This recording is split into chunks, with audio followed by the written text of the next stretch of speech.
ప్రజలకు ఎటువంటి అసౌకర్యం కలగకుండా చూసుకోవాలని అధికారులను విజయవాడ నగరపాలక సంస్థ కమిషనర్ ధ్యానచంద్ర ఆదేశించారు.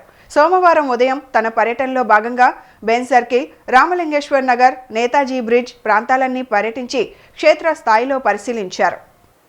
ఈ సందర్భంగా కమిషనర్ మాట్లాడుతూ అధికారులందరూ ఎప్పటికప్పుడు అప్రమత్తంగా ఉంటూ వర్షాలు పడినా రోడ్లపైన వర్షపు నీరు చేరకుండా ఉండేటట్లు చర్యలు తీసుకోవాలని, నగరంలో ఎక్కడ అండర్ గ్రౌండ్ డ్రైనేజీ పొంగకుండా ఎప్పటికప్పుడు ఫీల్డ్ విజిట్స్ చేస్తూ పరిశీలిస్తూ సమస్యలను పరిష్కరించాలని, త్రాగునీటి లీకేజ్లను అరికట్టాలని, కల్వర్ట్లను రిపేర్ చేసుకోవాలని అధికారులను ఆదేశించారు.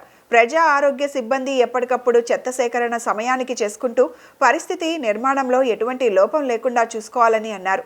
రామలింగేశ్వర్ నగర్లోని ఓవర్ హెడ్ వాటర్ ట్యాంక్ పరిశీలించి ఆ ట్యాంకు నుండి మంచినీరు త్వరగా ప్రజలకు అందుబాటులోకి తీసుకురావాలని, అందుకు అనుగుణంగా రిపేర్లు సత్వరమే నిర్వహించాలని అన్నారు.